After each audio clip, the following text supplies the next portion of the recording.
एक समय की बात है। एक गांव में मोहन नाम का एक किसान अपने बेटे रमेश के साथ रहता था। मोहन बहुत ही मेहनती और ईमानदार व्यक्ति था। वह अपने बेटे को भी मेहनत और ईमानदारी का महत्व समझाता था। रमेश अपने पिता का बहुत आदर करता था और हमेशा उनकी बातों को ध्यान से सुनता था।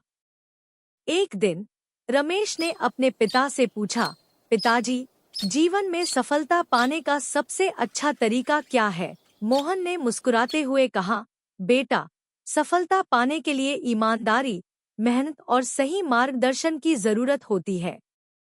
मैं तुम्हें एक कहानी सुनाता हूँ। मोहन ने रमेश को एक कहानी सुनाई।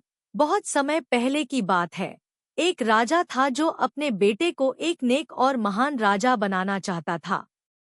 एक दिन राजा ने अपने बेटे को बुलाया और कहा, जंगल में जाओ और वहां के सबसे मूल्यवान पेड़ की लकड़ी काट कर लाओ। राजकुमार जंगल गया और बहुत ही मेहनत से खोज करने लगा। उसने कई पेड़ देखे, लेकिन उसे समझ नहीं आ रहा था कि कौन सा पेड़ सबसे मूल्यवान है। अंत में उसने एक पेड़ काटा और लकड़ी लेकर वापस आया। राजा ने देखा और मुस्कुराते हुए कहा, तुमने अच्छा किया, लेकिन यह सबसे मूल्यवान पेड़ नहीं है।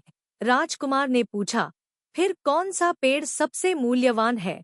पिताजी, राजा ने कहा, सबसे मूल्यवान पेड़ वही है जो तुम मेहनत और ईमानदारी से खोजो और काटो। राजकुमार ने समझ लिया कि मेहनत और ईमानदारी ही जीवन में सफलता का सबसे मूल्यवान तरीका है।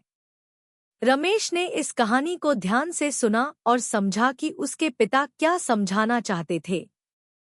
उसने फैसला किया कि वह हमेशा मेहनत और ईमानदारी से काम करेगा। समय के साथ रमेश एक सफल और सम्मानित व्यक्ति बना।